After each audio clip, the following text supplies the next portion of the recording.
Welcome to the Gay Buddhist Forum, where teachers from all schools of Buddhism offer their perspectives on the Dharma and its application in modern times, especially for LGBTQI audiences. These talks are offered freely to the world and made possible by appreciative listeners. If you would like to support our efforts to share the Dharma with underserved audiences, please visit gaybuddhist.org. There you can donate, find a list of upcoming speakers, or enjoy many hundreds of these recorded talks dating back to 1996. So before we begin our introductions, I want to know if there's anybody here for the first time or returning after a long absence. Welcome. Welcome to the three of you. So let's make an effort, for those of us who've been here for a while, to welcome our members over here.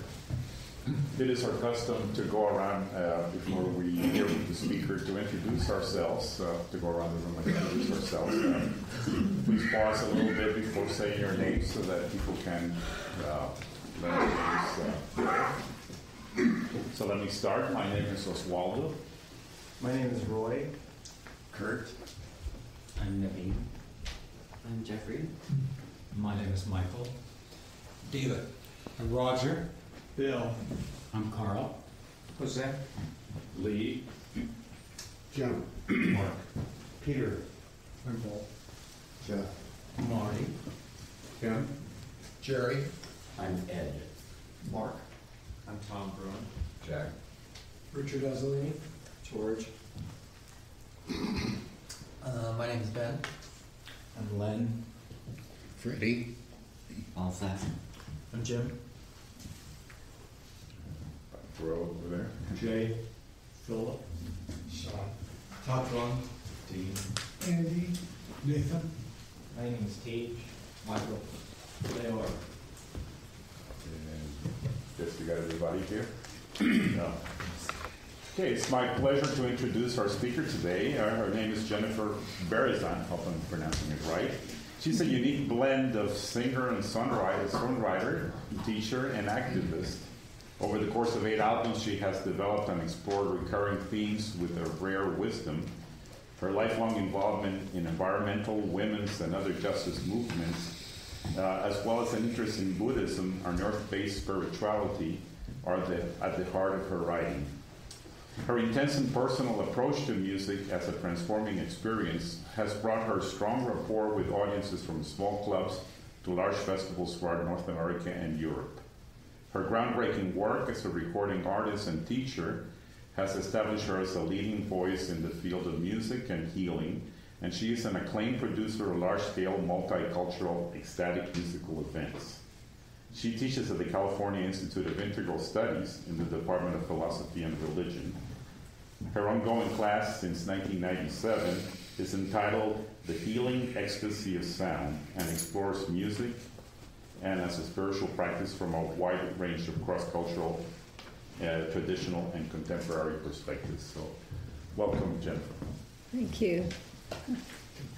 It's always funny hearing those introductions. You go, really? Is that who I am? Well, where did that come from? Did I write that? Or, so it's so funny. Somebody wrote that in a promo years ago and it was on the web. But thank you for the beautiful introduction as well, Bill. It's always lovely to be here. It's one of my favorite places to come. It's a really, I love, maybe from my introduction you could tell I kind of merge a lot of different things. So I like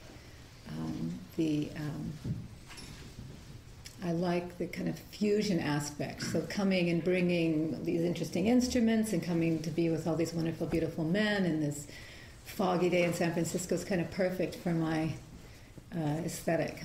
I like mixing it up. So, and San Francisco in the summer where we can wear winter clothes all year long. So what I'm going to do is, there's a lot of familiar faces here, so I know that some of you are familiar with what I bring. But for those of you who are new to it, I'm going to blend a number of chants and songs, kind of musical experiences that are like meditations, really, in themselves, with a little bit of talking, we might call a Dharma talk, interspersed in the singing and chanting. And then we'll have a little bit of time, hopefully, at the end to talk to each other. So I want to begin with a couple chants just to further our meditation, further the process of arriving.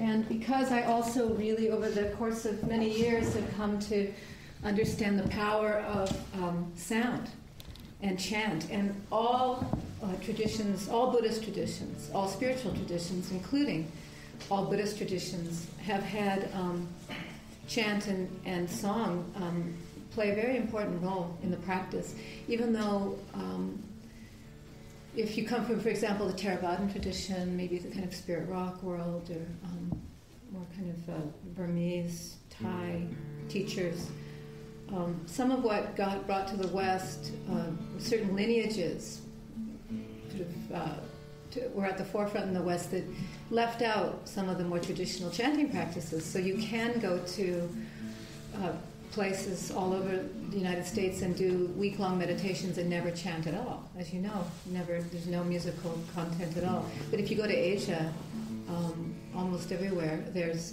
definitely chanting practices that are daily, and there's a reason for that, because it's really understood that there's a power in the chants and the mantras themselves. And from my studies, I've come to see and believe that there's a power just in bringing vibration through the body, running vibration through the body. There's a wonderful singer named Bernice Johnson Reagan who founded a women's a cappella group, African-American women, called Sweet Honey in the Rock. And she now works at the Smithsonian Institute, does a lot of work on African-American historical song. And she says the whole point she says the songs are the way to get to the singing. Songs are the way to get to the singing.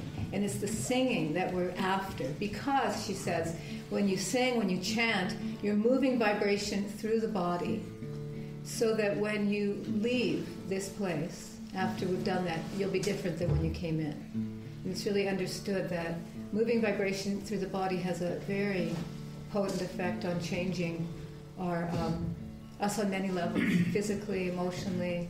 It's a great antidote to depression, anxiety. If any of you have ever sung in choruses, you feel great afterwards. And it's not just because you're hanging out together and making beautiful music, it's because you're actually applying sound to your body. So you can go in with a headache or distressed about something and come out feeling completely different. That's why we do it. So that's just a little context for why I like to weave this in. And I brought this instrument today instead of my traditional shruti box, which is more an Indian instrument. I thought we'd do a little mantra, seed syllable Tibetan chanting that has a bit of a Hawaiian country flavor to it. And we're going to chant the seed syllables Om, Ah, Hum. This is a Tibetan Buddhist mantra. And the Om, they say, is to purify the body, the Ah, to purify speech, and Hum, to open and purify the mind. And in Tibetan, the Tibetan way of seeing things, the heart is where the mind resides. So true wisdom resides in the heart. It's not a mental activity. So the mind is much bigger than we tend to locate it in the head. And Tibetans see it really as a much more integrated sense, the mind. Sogyal Rinpoche says that at the innermost level, Om Ah Hum brings the realization of the three aspects of the nature of mind. Om brings the realization of the unceasing energy and compassion. Ah brings the realization of its radiant nature. Its radiant nature, I like that. And Hum brings the realization of its sky-like essence. So there's a lot that can be found in Om Ah Hum. And we'll start just singing in unison, and then you can sing harmonies, whatever you feel. Maybe chant this for about 5 minutes.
just sitting for a moment, feeling the resonance of the chant in our bodies.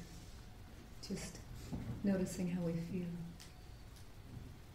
And relaxing around whatever our experience is. Whether it's pleasurable or agitated, whether it's calm or anxious. Bringing in a feeling of relaxation around the experience, just softening around whatever our experience happens to be in this moment. Allowing us ourselves this rare opportunity to really do nothing. Just to rest in this moment. Nothing to do.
Let's do this song that comes from the Sikh tradition, but it's really about, it has a lot of Dharma in it. It's about awakening the wisdom within us, our own innate wisdom teacher, the place that where insight arises from. And I'll sing a line, and maybe I'll speak the words first, and then we'll learn it. I'm not sure if I've sung this here before. Ad Gare Name. Try that. Ad Gare Name. Jugad Gare Name. Jugad Gare Name. Sat Gare Name. Sat Gare Name. Siri Guru. Guru is teacher. Siri Guru Deve Name. Siri Guru Deve Name. So I'll just sing a line, and we'll do a call response a couple times through, and then we'll do it all together. Ad Gare Name. Ad Gare Name. Jugad Gare Name. Jugad.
Again, just sitting for a moment, noticing the effects of the sound, and continuing to bring in a feeling of ease and relaxation around whatever our experience is. Softening around it.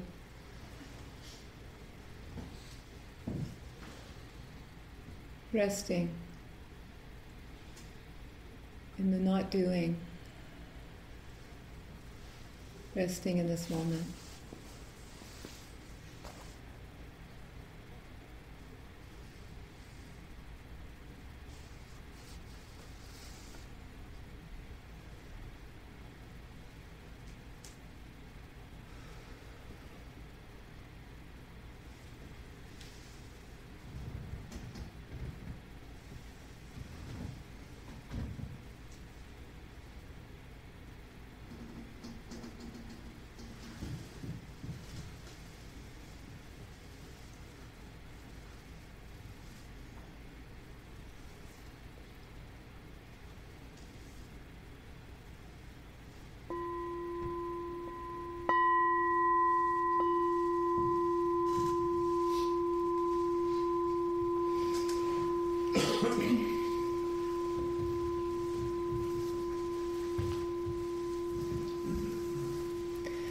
So I'm in the process of finishing a new recording, and it's a collection of songs that I've written over the last while. And looking at the material, I decided I would call the album Home. And there's a lot of songs on it that are kind of geographical in a certain way, externally and internally, songs that are set in parts of Canada, where I'm originally from, and California and China, various locations. And it got me thinking about this sense of what home means. And I was pondering it yesterday, thinking about coming here. It's really kind of been on my mind, especially in a Buddhist context, what it means to find home or to arrive home. When I was a young woman in my early 20s, I packed up my car, and like so many people in the 80s, so many of my friends, I moved to the Bay Area. And I left my family of origin thousands of miles behind, and arrived in the East Bay, and found myself really kind of alone without any community. But quickly, I think probably this is true for so many of us, I manifested a new family. And certainly being gay, that I know that's a common thread in so many people's lives, that we may still be connected to our families of origin. Some people aren't because of the trauma that may have occurred there. But even if we are, many of us have formed our own families, new families. How many of you relate to that? Okay, yeah. And a kind of sangha, really, when I think about it, like-minded people who shared the same values, and I could feel that I was home with, who I was home with. It was very important for me. And so, I was thinking about this sense of what it means to find home in a Buddhist context. And one of the closest word, I guess, that I could find was the commonly used word refuge. Refuge meaning where we really can find where in the midst of everything we can find a place to rest. And, the three refuges in Buddhism, as most of us know, are taking refuge in the Buddha, which is really kind of in some ways, a promise that it's possible to awaken, that we all have Buddha nature inside of us. Buddha represents the possibility of awakening in every human being, and that it's this close, always. It's a very beautiful, optimistic teaching. The Dharma, taking refuge in the Dharma, which are it's the sort of way of looking at things, or the teachings that break through delusion and and help us arrive into this recognition that we are Buddha, we have Buddha nature. And lastly, the third thing, which is important as well, is Sangha, which is community. And so this sense of Sangha that I had searched for when I was young was a kind of innate, I think, wisdom around knowing that I needed community. And over time, sometimes communities can either serve us or not serve us. And over time, I found more and more my people who served my deepest well-being rather than just people to hang out with or, party with or any of that. But really, my soul people, And some of that exists in a Dharmic community, for sure. People who have that are questing and having the same interests there. But very important. And I was thinking about early Buddhism, and I've traveled a lot in Asia, and people live very communally. This idea of the kind of person sitting under the Bodhi tree alone their whole lives to become enlightened is one. The Buddha did that, but then lived with people the rest of his life, was surrounded with people. And people in those monastic societies lived very close together, hundreds of people sleeping in the same room. If you've ever seen movies about Tibetan monks or nuns, you see these rooms where people are together all the time. Unless, you go off on there's times in your life where you do long retreat, and usually that's done in groups, but sometimes people are more, there are yogis and yoginis who go off into caves, into the mountains, and live alone for years. But typically people live together in community much more than we do in our culture, and much more than we do in Western culture, where I've noticed in the lives of friends and around me there's an increasing isolation. Even though we were promised that all of this technology was going to connect us more. People are just like in their houses, And at the end of the day, they're feeling very isolated, which is, I think, why it's so important to have a place like this to come to and to connect with each other. My latest album was a piece based in loving kindness, and I traveled to Korea, where I spent time with 250 Buddhist Korean nuns in a monastery in the mountains. So I recorded them chanting for the album. It was amazing to see how they live. It's like the women's Harvard of Asia for these women. It's a 4-year program, and very intense. They learn Chinese. They learn all the sutras. They learn organic gardening. It's just full on. And each of them has a space that's about maybe 4 feet by 7. That's a little space where they sleep, study, and eat in the room. And there's every year has their own space. So the first years, the second years are in this space, but they're all together. And you go outside, and there's these shoes, all identical shoes, hundreds of them outside the temples, and they all are numbered. And every nun has her own number. And there's just hundreds of shoes. And they're together. They live, they practice together, they eat together, they study together. And so it's a very communal way of living, even though they're practicing this deep internal practice of self-realization. It's a real individual practice, as we know, meditation and practice of awakening. But it was clear to me that this deep human need for connection and community is primal and important for our well-being. And the Buddha knew this when establishing Sangha and making it one of the 3 refuges. It's a really big deal. So so there's that aspect of what it means to arrive home. But then, of course, we all know, we can set up our families and our partnerships, and we know what happens, though. People die and leave us. They break up with us, they walk in and tell us they've fallen in love with someone else, and there you go. We thought it was going to last forever, or we get a diagnosis that we have to live with, some deep loss around our own physical health, or we lose our job. So we think, even though we set up these things, and we need to, and we do the best we can, ultimately, we know, of course, that it's, I always think of it, like when I was little, we used to go to the fair a lot, and do you remember that game? They called it whack-a-mole? There was this thing where you'd have these little plastic hammers, and these little moles would come up, and you'd have to get them all down. And sometimes I feel like life is like that. I'm just trying to get everything down, like get it all working. I get the right partner and the right amount of money and the right place to live, and then I'll be happy.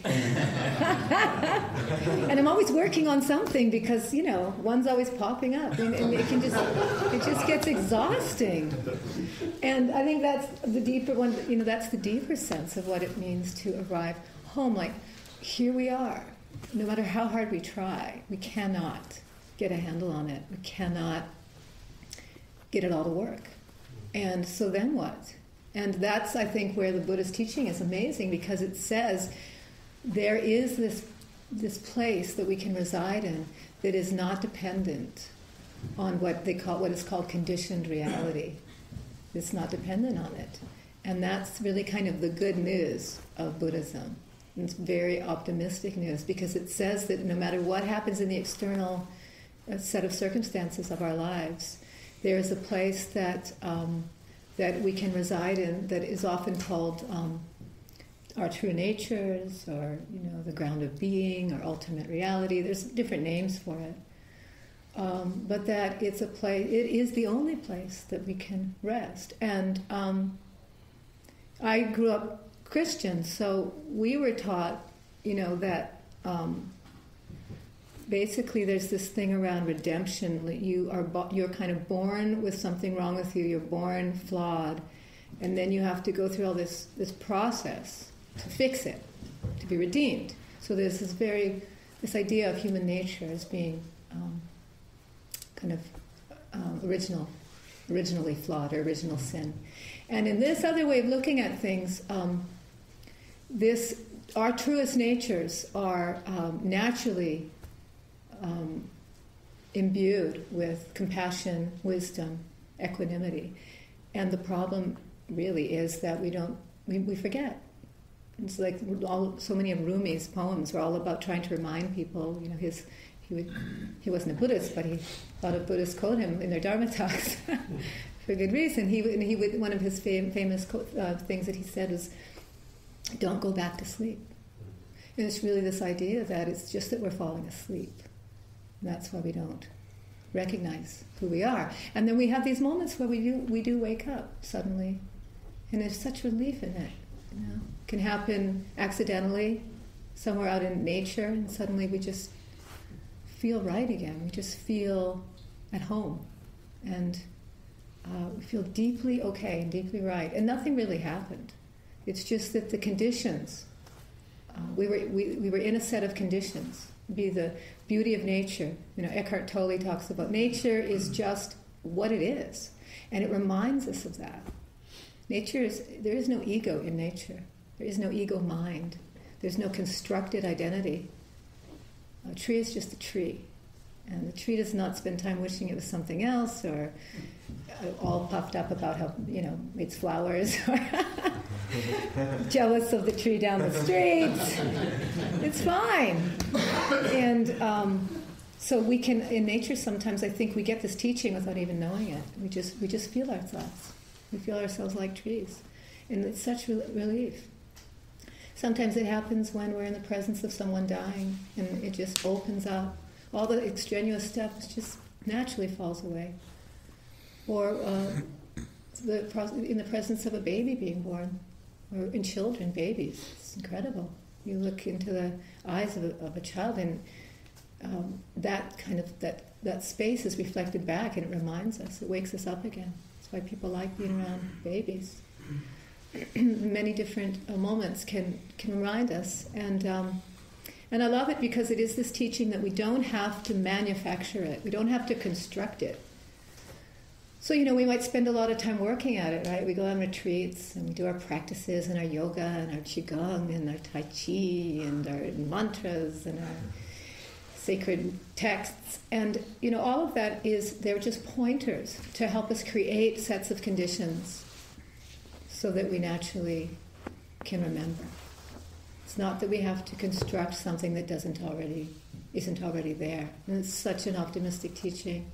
It's the Gandhian teaching, really. He taught that really clearly, that namaste, that I bow to the divine in you, or to your true nature, and nothing can ever take it away. It's impossible. It's the nature of things. So I sometimes feel that chanting and music is a profound way into that space and into helping us remember. So let's do another chant.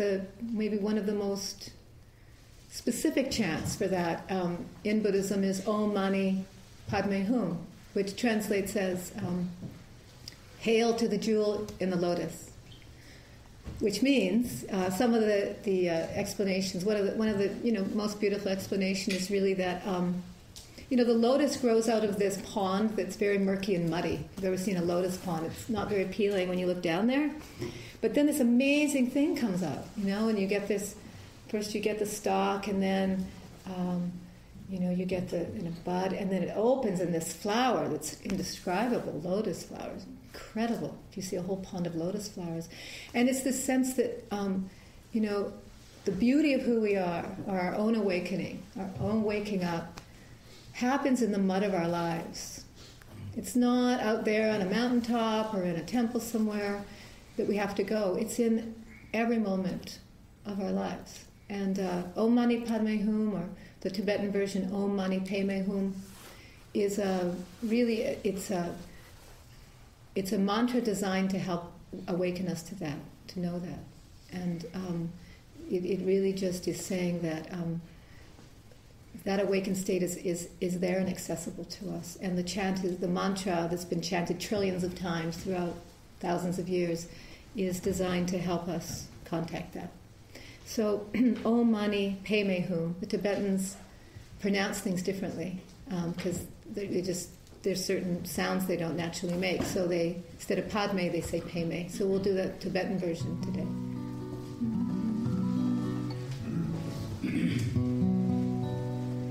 So let's just do it 2 lines at a time, and then we'll do it together. Om Mani Padme Hum, Om Mani Padme Hum, Om Mani Padme Hum, Om Mani Padme Hum. Is that low for you? A bit low? Or is it okay? Okay, good. And the second part is Om Mani Padme Hum, Om Mani Padme Hum, Om Mani Padme Hum, Om Mani Padme Hum. All together. Om Mani Padme Hum, Om Mani Padme Hum, Om Mani Padme Hum, Om Mani Padme Hum, Om Mani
I'm going to just sing a song, and you can keep your eyes closed or open if you like, just as a kind of meditation. It's a recent song that's a little bit of a reflection on what I was just talking about, and comes out of an experience of being in nature and the that moment when separation from everything disappears. It's a little bit of got a little bit of the Heart Sutra in it, this song.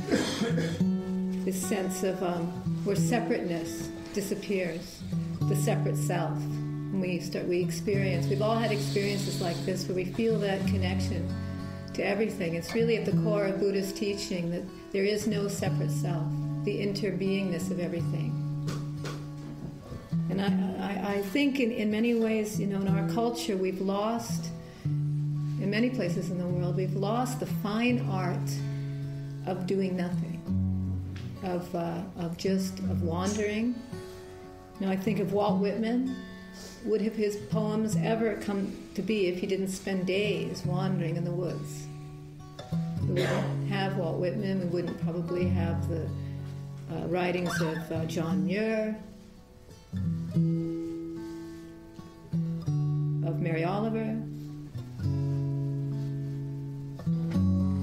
Thich Nhat Hanh is a gardener and a nature mystic. So much of his understanding has come out of his experience of just being in the natural world.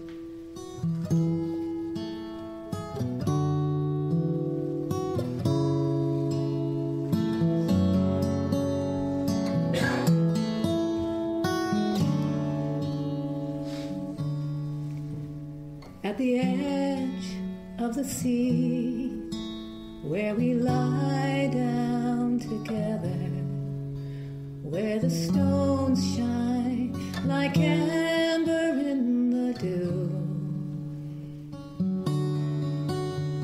the sky is so vast, we are falling forever, dissolving into blue. No more you, no more I, only rock, wind, and sky.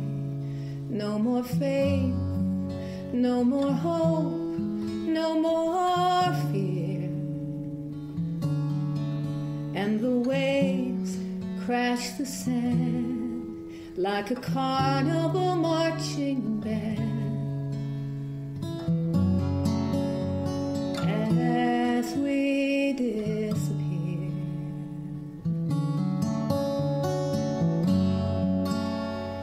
as we disappear.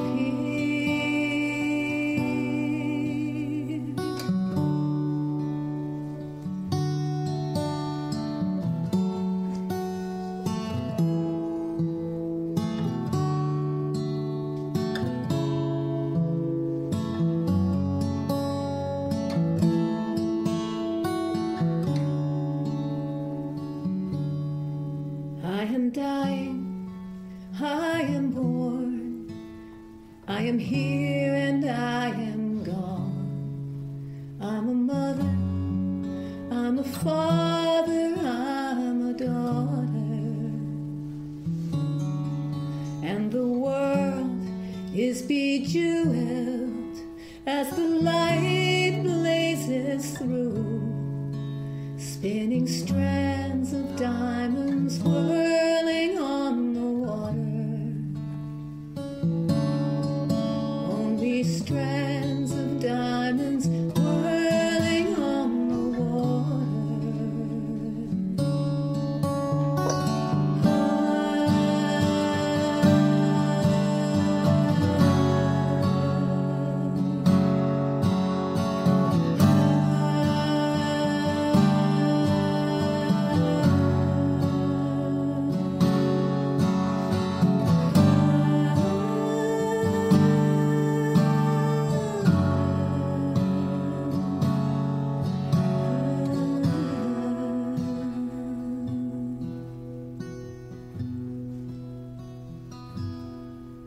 all the burdens that I carry, all the things you couldn't tell me, helpless as we watch our love unfold, are all taken by the spin of the sunlight on the wind, and everything is turning into gold. Everything is turning into gold. Everything is turning into gold.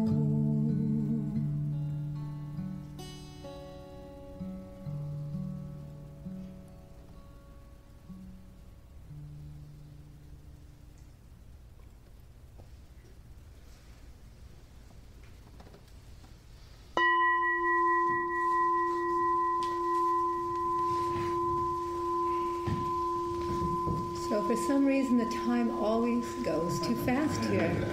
So maybe a couple minutes if there's any comments or questions, and then we can have one last song before we finish, if we have time.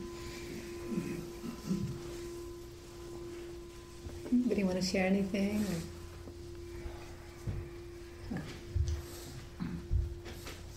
I really resonated to so much of what you shared with us in song and chanting. I just recently read an article in Newsweek by Andrew Sullivan about Fight for Gay Marriage. And three words that came out of that article: family, love, and home. Thank you.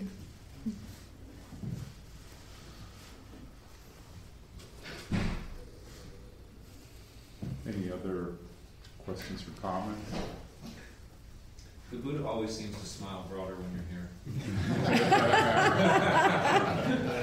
Really? That's true. Thank you.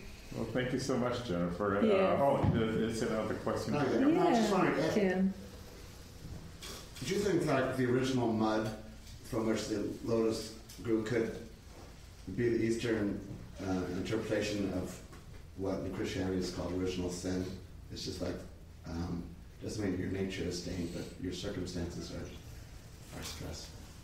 Yeah, I think even in Christianity there's different strands of understanding that, but I think a lot of what's come forward in a lot of and certainly in fundamentalism and certainly in the more conservative strands of Christianity has been this idea. I mean, even, there was this theology of St. Augustine who said that sin was passed on through sperm. You can believe that? Oh.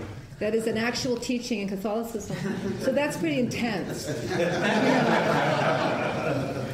That's, so there is that strand of just sort of like you are, and the way it comes through a lot of times is a real sense of self. We have this, the Dalai Lama talks about people in the West have this kind of chronic self-hatred, self-loathing. And there's various reasons for that, but I do think that there is, a lot of us got that from Sense of sin. Yeah, but it's not that in some Buddhist cultures that there's not a kind of overlay a bit like that too. There can be, but Matthew Fox, who I studied with, who's a wonderful theologian here, talks about original blessing in Christian tradition, and he looks for strands of that in mysticism, and so there is all of that as well. So it's not as black and white as I may have kind of described it, but I think there is definitely some of that going on, and and I think there is a tendency that the murkiness is the tendency for humans to get confused. And there's that tendency towards what they call in Buddhism ignorance, just not seeing. So we have that tendency for sure. Or it develops, do we have it naturally? I mean, Eckhart Tolle says, children don't have that. So is it the development of the ego in just sort of in the psyche, or is it partly also conditioning, cultural conditioning? It's hard to sort that all out. Yeah. I thought that the spirit of what you evoked about retreat in the East versus the West, I got this image of how we retreat to connect to others, and in the East it sounded like part of their retreat is to really go into the self, because they're already a part of others. And that was a really interesting moment. Right. Thanks. Well, it looks like we're out of time. It's Great. 12 Thanks, noon. Robert. Jennifer, Okay. you hopefully will stay for a little bit Absolutely. with us, so we Sure. can continue the conversation one-on-one with you. Thank you. So thank you for your beautiful music Thank you. and words. So we have our host, Paige. Yeah, my name is Cage, and I'm the host today. There's some treats out on the counter there by the kitchen area. Help yourself. If you have some tea, just wash your mug out with some hot and soapy water after. I'm going to be going around with the Donna Bowl. Our suggested donation is $5 to $8. There is a sign-up sheet if you're wanting to receive our newsletter on the credenza. Look to that if that's something you want to do. And then finally, there's a group that goes out to lunch, usually around 12:30. If you're interested in joining them, they meet at the front door. Do we have any announcements? Yeah. Well, speaking of retreat, on October 1st, the once-a-year LGBT 5-night residential retreat begins at Spirit Rock Meditation Center. Many of us over the years have attended it. I've gone quite frequently, and it's quite an amazing experience to be in retreat with our community for five nights of noble silence. And registration is open. Like I say, it starts in a little more than a month, October 1st. Spirit Rock is beautiful, and that time of year it should be just amazing, the first week in October, with all the critters out and nice weather, and it's quite something, with wonderful food and great lesbian and gay meditation teachers, very experienced meditation teachers, Arena Weissman, Larry Yang, and Mio Dennis Leahy, who's the abbot of the Hartford Street Zen Center. So, if anybody's interested, spiritrock.org is the website. If any of you ever find yourselves way down the road in Tucson, Arizona, you have a home to come to on Sunday mornings. We also meet in a little group, 3 Jewels, sauna downtown, near downtown. So look for us. We meet Sunday mornings there if you're there. Yes, GBF has an account at Community Thrift, which is at 623 Valencia Street. They take donations between 10 and 5 every day. Last quarter we made close to $300 from people donating things, so it's a great way to support the Sangha. And you should just check the website, because they don't take everything that might seem obvious, but anything you are looking to pass on to another owner, it's a great way to support the Sangha.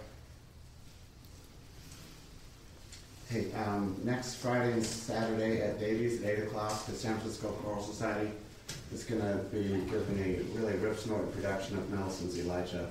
It's a gorgeous, epic piece, and it's going to be a wonderful service. And 5 GBFers are singing in it, so. Great. Oh, great. Go on. Thank you, Jennifer, once again for creating such a beautiful morning for us. Our guest speaker next week is Bill Scheinman, and he has written a book on, I don't have my glasses unfortunately, using mindfulness to reduce stress. So he'll be here next week. Happy birthday, Roy. I just turned 50, that's why I need glasses. Now official.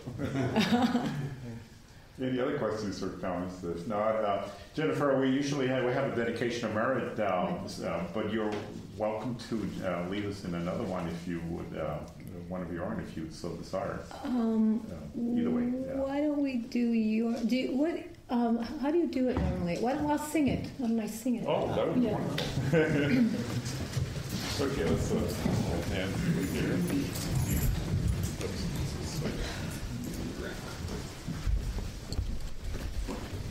Do you all speak it normally together? Yeah, we do. Okay, well, we'll sing it in a kind of monotone then. We'll chant it. Actually, we don't all do it. You don't? Well, one person, yeah. Oh, one person just does it. Okay. By the power and truth of this practice, may all beings have happiness, and the causes of happiness. May all be free from sorrow, and the causes of sorrow. May all never be separated from the sacred happiness which is without sorrow. And may all live in equanimity without too much attachment or too much aversion, and live believing in the equality of all that lives.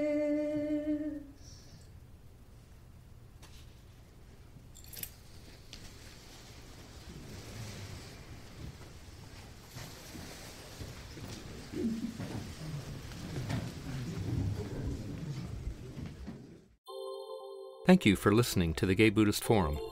If you would like to hear several new talks per month and be notified of upcoming speakers so you can participate live, please subscribe to this podcast, like us on Facebook, and join our mailing list by visiting gaybuddhist.org.